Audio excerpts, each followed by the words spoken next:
Ini sudah direcord nih. Oh, sudah nih, sudah. Sudah nih.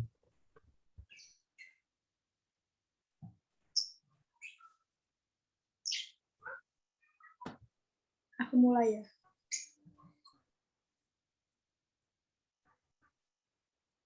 Oke.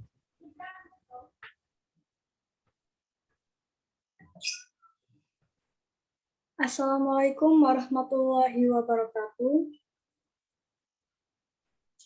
Waalaikumsalam warahmatullahi wabarakatuh. Waalaikumsalam warahmatullahi wabarakatuh.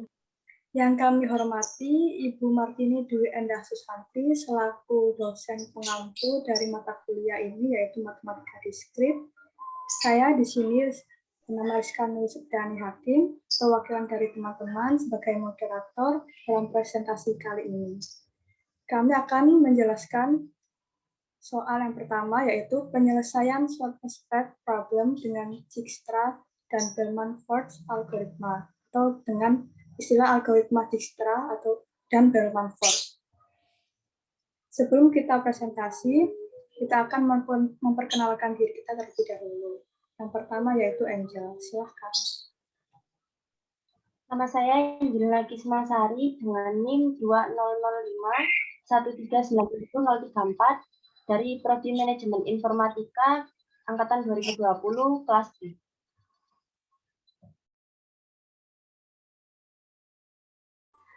Nama saya Karina Irnadela, NIM 2005 1397030, Prodi Manajemen Informatika Angkatan 2020 kelas B. Perkenalkan, nama saya Muhammad Kafir Darjani dengan NIM 2005 1397014 dari Prodi Manajemen Informatika kelas 2020B.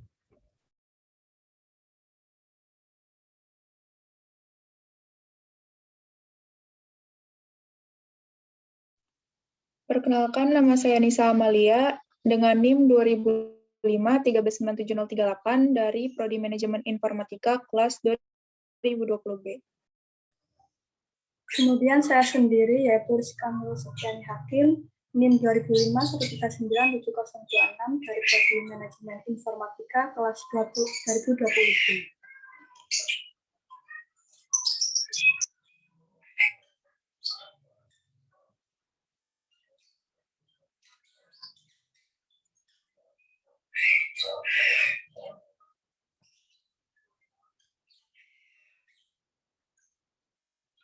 Kali ini kita akan membahas dalam presentasi ini dibagi menjadi 4 subbab, yaitu yang pertama ada konsep atau ide dasar, yang kedua yaitu langkah-langkah, yang ketiga ada penyelesaian, kemudian yang terakhir yaitu kelebihan dan kekurangan.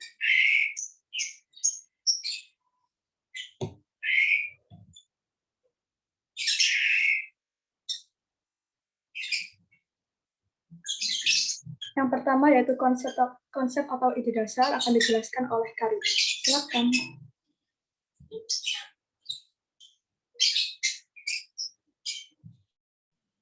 Konsep atau ide dasar. Yang pertama dari algoritma Dijkstra. Algoritma ini ditemukan oleh ilmuwan komputer berkebangsaan Belanda, Edgar Dijkstra. Fungsi dari algoritma Dijkstra adalah untuk menemukan lintasan terpendek atau shortest path pada sebuah graf berarah berdasarkan bobot terkecil dari satu titik ke titik lainnya. Selain itu, bobot sisi harus bernilai tak negatif agar lebih mudah.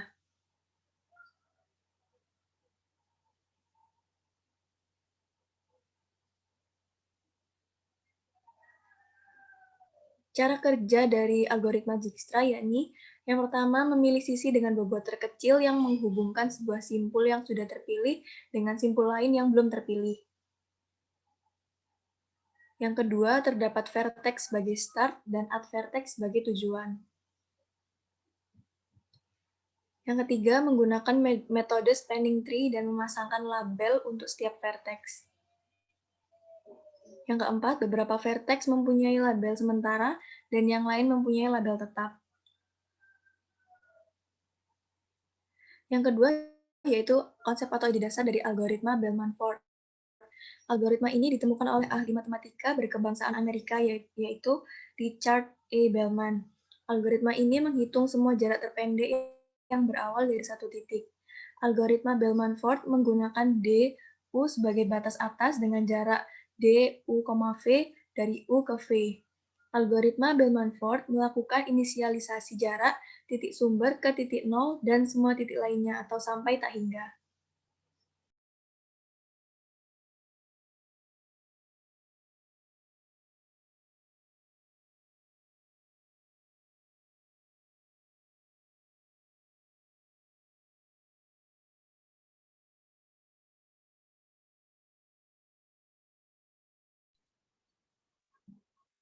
Kemudian terdapat langkah-langkah algoritma. Yang pertama adalah algoritma Dijkstra. Di algoritma Dijkstra ini, yang pertama harus kita lakukan adalah menentukan vertex start dan finish. Contohnya seperti pada gambar di samping. Vertex A ini merupakan vertex start, lalu vertex F ini merupakan finishnya. Setelah itu, kita memberikan label urutan, jarak, dan jarak sementara pada tiap vertex. Contohnya seperti pada gambar, yakni terdapat label urutan, label jarak, dan juga label jarak sementara.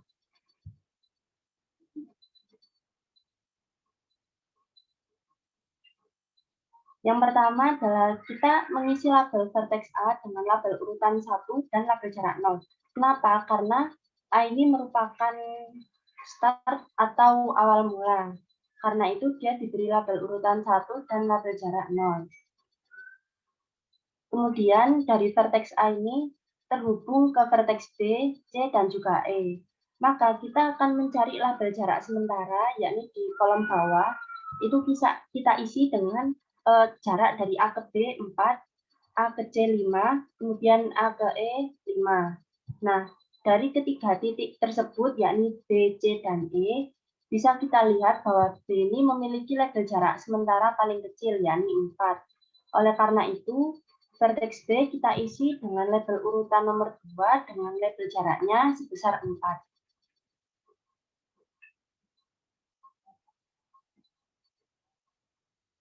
Kemudian, dari vertex B kita beralih ke vertex C. Kita harus mencari label jarak dari C ini dengan cara menjumlahkan jarak dari A ke B, kemudian B ke C.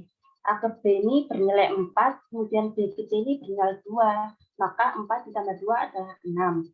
Karena 5 ini lebih besar daripada 6, maka 6 ini tidak kita pakai. Kita tetap memakai 5 untuk vertex C ini, sehingga vertex C memiliki label urutan ketiga dan juga label jaraknya sebesar 5. Kemudian setelah dari vertex C, kita beralih ke vertex E. Nah, vertex C ini kan ada 2 cabang, yakni ke E dan juga ke D. Maka kita akan mencari total jarak vertex E terlebih dahulu. Vertex E ini kan ada A ke C, C ke E. Karena A ke C ini 5, C ke E 1, maka 5 ditambah 1 adalah 6. Nah, karena 5 ini lebih besar daripada 6, maka label jaraknya ini tetap bernilai 5. Kemudian kita mencari label jarak sementara dari D dengan cara menjumlahkan jarak dari A ke C sebesar 5, kemudian C ke D sebesar 2. 5 ditambah 2 adalah 7, maka label jarak sementara vertex D ini adalah 7. Nah, di sini kita bisa melihat bahwa label jarak sementara dari E dan D ini lebih kecil E. Maka dari itu label E mendapatkan urutan keempat. Karena dia lebih kecil daripada label jarak sementaranya D. Kemudian dari sini kita akan mencari label jarak sementara dari F dengan cara menjumlahkan jarak dari A ke E 5, E ke F 3, maka 5 ditambah 3 adalah 8. Maka label jarak sementaranya F ini adalah 8.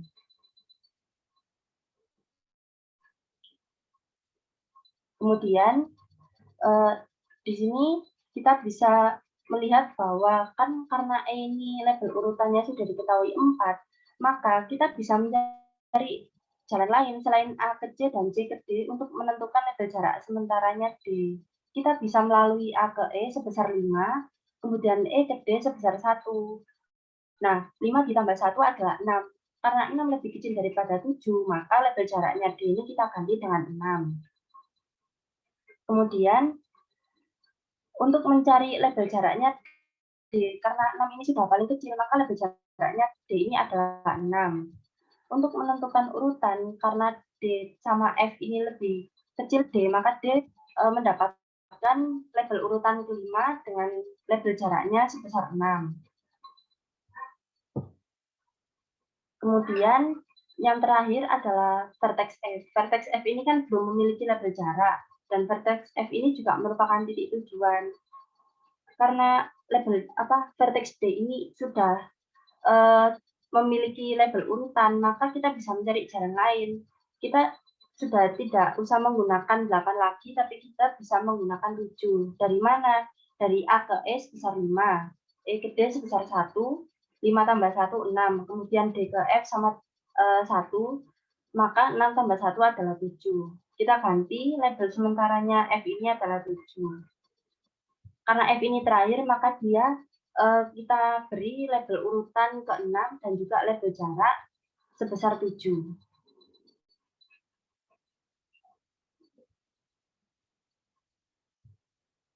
Kemudian untuk menentukan rute yang harus dilewati adalah yang pertama, kita akan memulai dari titik tujuan ke titik awal, jadi dibalik. Gunakan label jarak untuk menelusuri kembali dari titik tujuan ke titik awal. Jadi kita hanya mengambil label jaraknya saja. Kemudian kita kurangkan label jarak dengan jarak ke titik tujuan dan label jarak titik tersebut. Jika hasilnya kurang dari 0, maka titik tersebut itu tidak dapat dilewati. Tapi jika hasilnya lebih atau mendekati 0, maka titik tersebut dapat dilewati. Contohnya seperti pada vertex F. Vertex F ini kan label jaraknya 7. Kemudian jarak ke titik E ini kan 3, terus label jaraknya E ini 5, maka 7 dikurangi 3, kurangi 5 itu min 1, maka D itu tidak bisa dilewati. Sedangkan kalau kita ke F ke D, yakni 7, dikurangi jarak ke titik D ini kan 1, 6 kurangi 6, 0, maka D bisa dilewati. Oleh karena itu, rute yang harus dilewati pada contoh tersebut adalah F, ke D, ke E, kemudian ke A, menggunakan cara yang sama seperti contoh pada vertex F.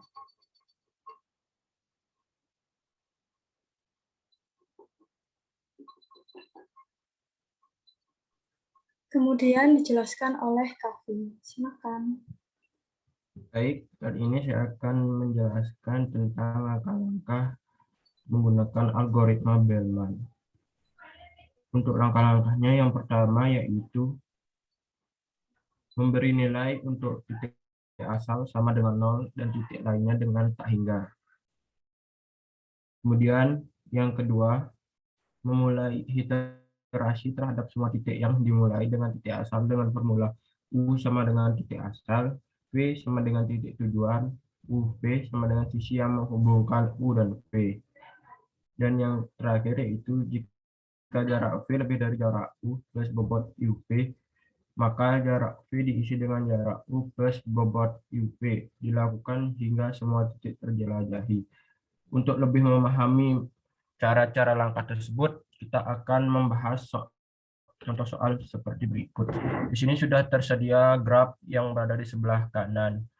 Untuk langkah pertama yaitu kita memberi nilai titik asal dengan 0. Untuk titik asal di sini yaitu titik A dan titik-titik lainnya dengan tak hingga.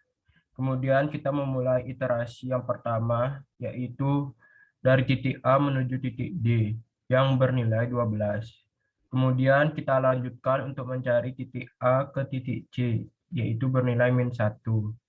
Kemudian kita lanjutkan mencari titik A menuju titik F yaitu caranya yaitu melewati dengan titik C yang dimana min 1 ditambah 1 bernilai 0. Jadinya dari titik A menuju titik F bernilai 0. Kemudian dari titik A menuju titik B itu aksesnya hanya bisa melewati titik D.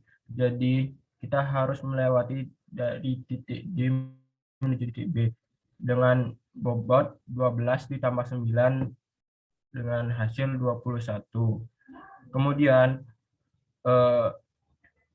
dari titik A menuju titik G itu kita lewati menuju titik D, kemudian titik C, kemudian titik F, kemudian titik G dengan nilai 12 ditambah 1 ditambah 1 ditambah 2 dengan hasil 16.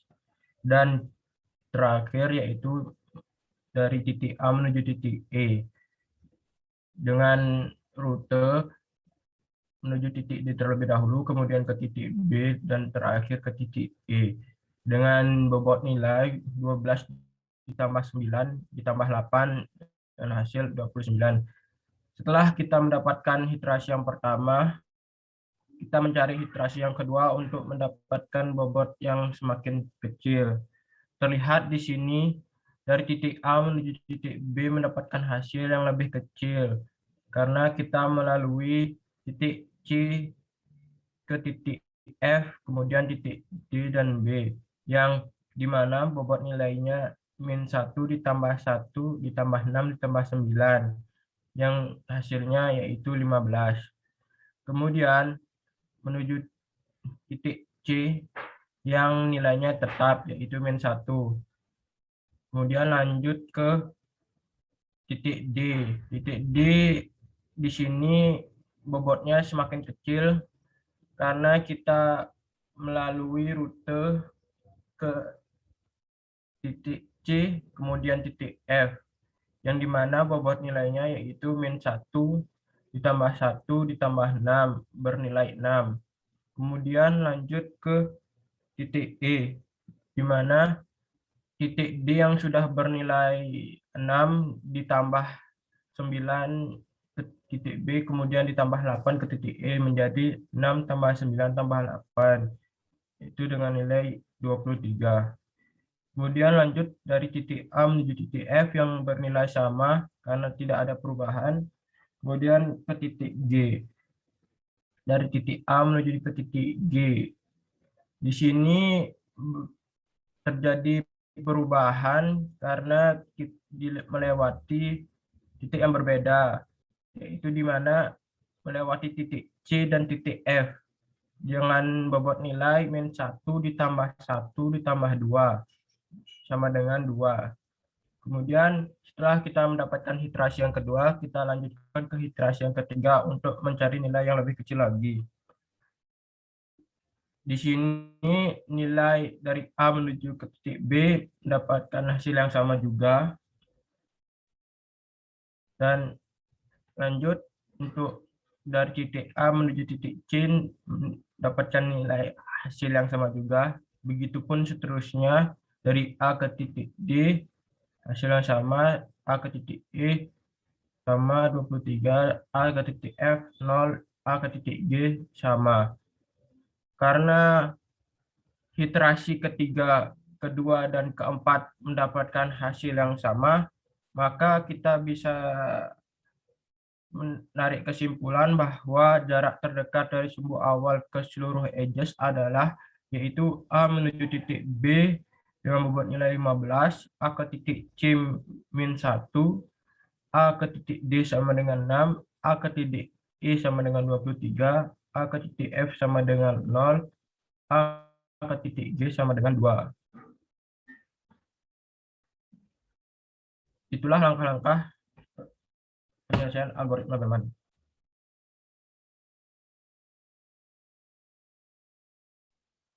Baik, terima kasih Kavi. Kemudian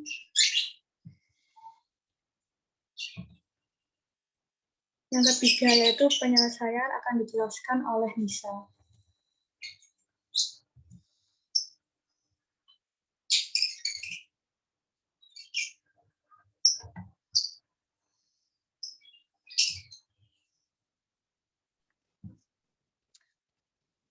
Yang ketiga yaitu adalah penyelesaian application short spec problem. Di sini kan ada gambar weighted graph, di mana untuk menyelesaikan permasalahan ini, kami menggunakan algoritma Dijkstra dan algoritma Bellman-Ford. Next.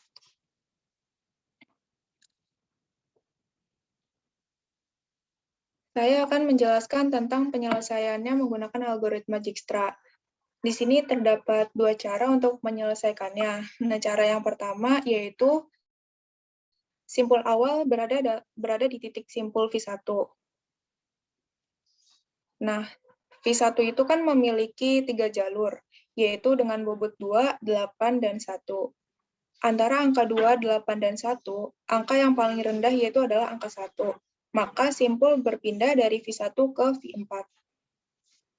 Selanjutnya, V4 ini memiliki 2 jalur, yaitu dengan bobot 9 dan 7.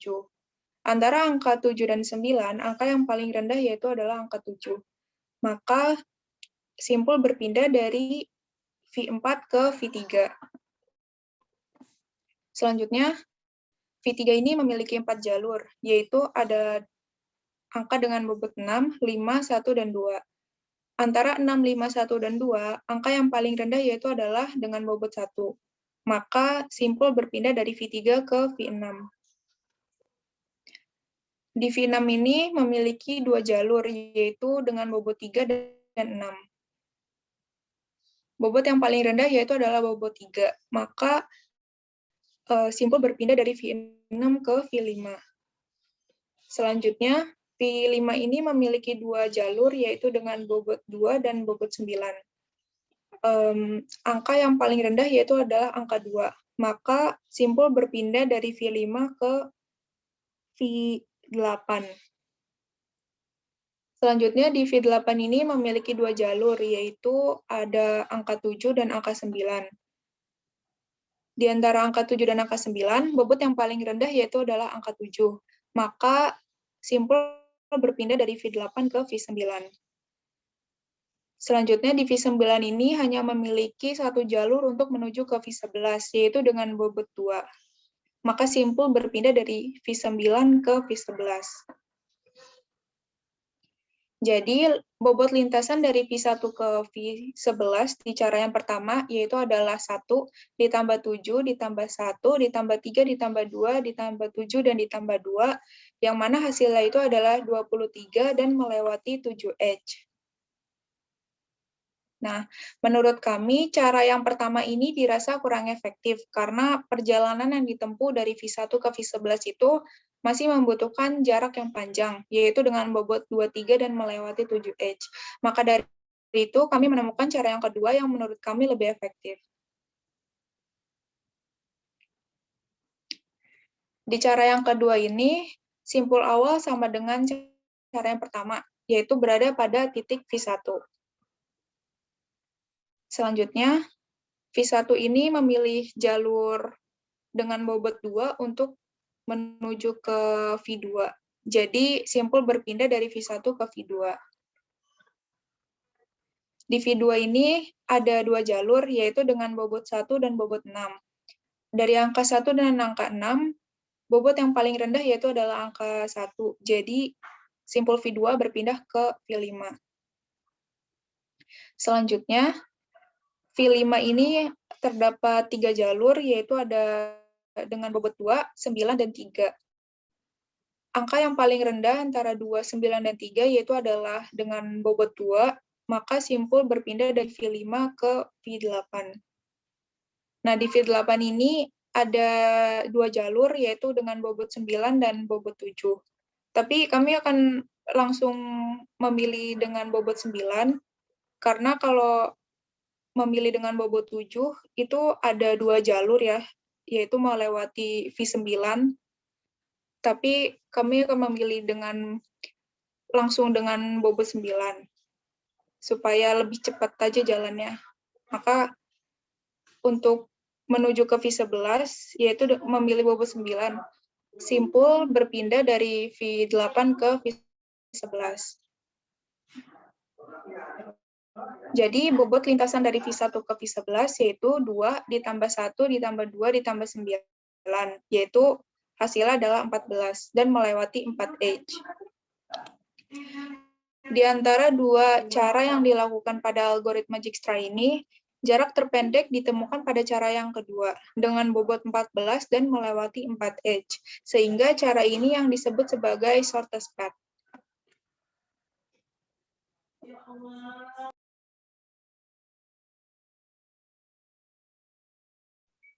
Kemudian dijelaskan oleh Raffi.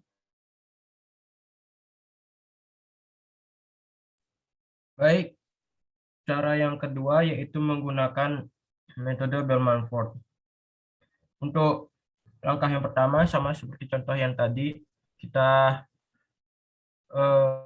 beri nilai 0 untuk titik asal dan nilai tak hingga untuk titik yang lainnya. Untuk iterasi yang pertama, kita mulai dari V1 menuju ke V2 dengan bobot nilai yaitu 2.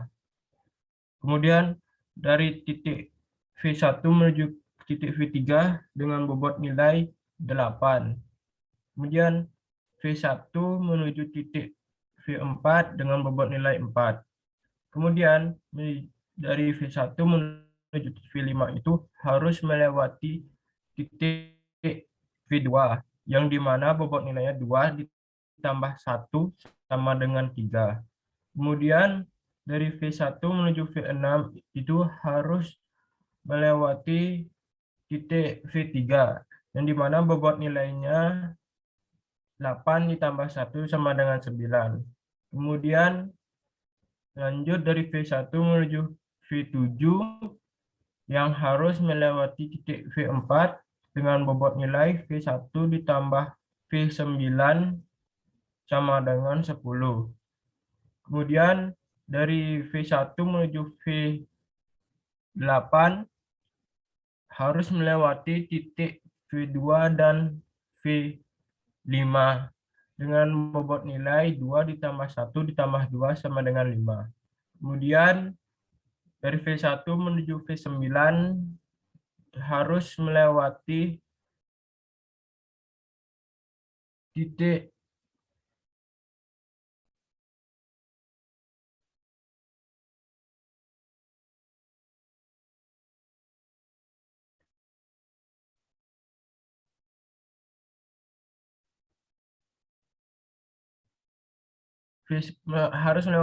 V4, V7 dan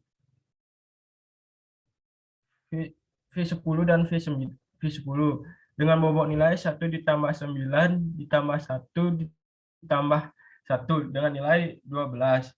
Kemudian dari V1 menuju V10 melewati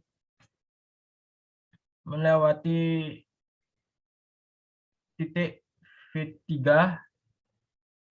V6 dan V9 dengan bobot nilai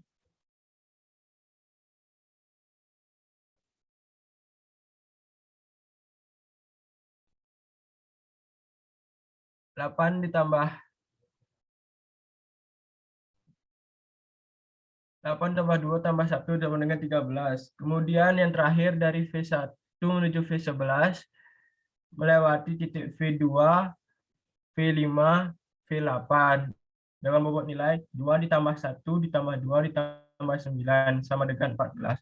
Setelah mendapatkan nilai di iterasi yang pertama, kita lanjutkan menuju iterasi yang kedua untuk mendapatkan nilai yang lebih kecil lagi. Di sini V1 menuju V2, V3, V4, V5 dengan bobot nilai yang sama. Kemudian untuk V1 menuju V6 itu mengalami perubahan nilai, yaitu dengan melewati titik V2, V3 dengan bobot nilai 2 ditambah 1 ditambah 3 sama dengan 6. Kemudian untuk V1 menuju V7 dan V8 dan V9 memiliki nilai yang sama juga dengan iterasi yang pertama. Dan untuk V1 menuju V10 itu mengalami perubahan nilai yang dimana melewati titik V4 dan V7 dengan bobot nilai 1 ditambah 9 ditambah 1 dengan hasil 11. Kemudian di V11 juga mendapatkan hasil dengan iterasi yang sama yang pertama yaitu 14. Kemudian untuk kita lanjutkan menuju iterasi yang ketiga untuk mencari nilai yang kecil lagi. Tetapi karena di iterasi yang ketiga ini nilainya sama dengan 2, maka kita sudah dapat menarik kesimpulan bahwa kita sudah mendapatkan hasil untuk mencari titik awal menuju seluruh titik. Yang dimana V1 menuju V2 dengan bobot nilai 2, kemudian V1 menuju V3 dengan bobot 8, V1 menuju V4 dengan bobot 1, V1 dengan ke V5 dengan bobot 3, V1 ke V6 sama dengan 6, V1 menuju V7 sama dengan 10, V1 menuju V8 sama dengan 5, V1 menuju V9 sama dengan 12, V1 menuju V10 sama dengan 11, V1 ke V11 sama dengan 14.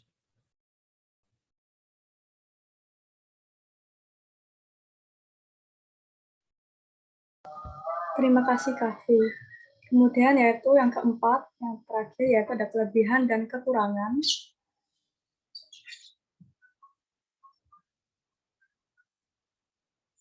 Kelebihan dan kekurangan yang pertama yaitu kelebihan dari algoritma Dijkstra dan Bellman. Yang pertama, algoritma Dijkstra, kelebihannya yaitu dapat digunakan untuk memetakan jalur-jalur alternatif apabila jalur utama mengalami hambatan, seperti yang sudah dijelaskan. Yang kedua, yaitu dapat digunakan untuk menyelesaikan permasalahan rute terpendek dan aliran maksimum. Elemen-elemen bobot dari rute tersebut berupa jarak, tempuh, biaya, maupun hal lainnya. Algoritma Dijkstra dijamin menemukan jalur terpendek asalkan tidak ada bobot negatif pada setiap sisi dalam graf pencariannya. Yang kedua, yaitu kelebihan dari algoritma Bellman-Ford, yaitu kinerjanya lebih efektif daripada Dijkstra karena terdiri dari iterasi yang melakukan pengulangan untuk mencari nilai yang terkecil, sehingga dan perbaikan lintasan untuk tiap arc yang terhubung, sehingga kinerjanya menjadi lebih efektif. Yang kedua, yaitu kelebihannya algoritma Bellman-Ford dapat dipergunakan dalam graf yang memiliki edge negatif. Kalau menggunakan edge yang positif, justru malah tidak efektif. Kekurangan dari algoritma Dijkstra dan Bellman-Ford. Yang pertama yaitu algoritma Dijkstra memiliki kekurangan sistem yang menggunakan algoritma ini akan terputus dari web server jika terdapat suatu node pada graf yang berdiri sendiri atau tidak terhubung. Yang kedua yaitu Dijkstra tidak dapat mengatasi nilai negatif sebagai solusi terpendek untuk mencapai node dan membuat path yang diambil semakin banyak. Yang kedua yaitu algoritma Bellman-Ford memiliki kekurangan kurang efisien jika digunakan dalam graf yang tidak mempunyai sisi negatif. Kemudian kesimpulan akan diberikan oleh Angel. Silakan. Baik, dari presentasi hari ini kita dapat menarik kesimpulan bahwa algoritma Dijkstra dan Bellman-Ford ini keduanya menggunakan strategi greedy yang memilih sisi nilai bobot terkecil dengan menghubungkan jarak yang terpilih dengan jarak lain yang belum terpilih. Salah satu fungsi dari penggunaan kedua algoritma ini adalah untuk mencari rute terpendek yang dapat berupa jarak tempuh paling pendek, biaya paling murah, maupun hal yang lain. Namun, algoritma Dijkstra ini tidak dapat digunakan jika terdapat bobot nilai pada suatu sisi yang bernilai negatif, sedangkan algoritma Bellman dapat berlaku sebaliknya. Kemudian kesimpulan dari penyelesaian soal di atas yaitu kami menggunakan dua alternatif, yaitu menggunakan algoritma Bellman dan Dijkstra. Keduanya sama-sama bisa menggunakan ini, sama-sama menggunakan rute terpendek hasilnya, tetapi kita menggunakan algoritma Dijkstra yang kedua, karena jika dengan menggunakan cara yang pertama, ditemukan nilai bobotnya masih tinggi dan rutenya masih panjang. Oleh karena itu, kita menggunakan algoritma Dijkstra dengan cara yang kedua. Tetapi menggunakan algoritma yang Bellman juga menggunakan hasilnya juga sama, yaitu 14.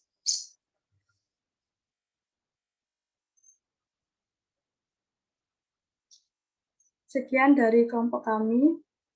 Bila ada salah kata, mohon maaf. Wassalamualaikum warahmatullahi wabarakatuh. Waalaikumsalam. Waalaikumsalam. Assalamualaikum warahmatullahi wabarakatuh.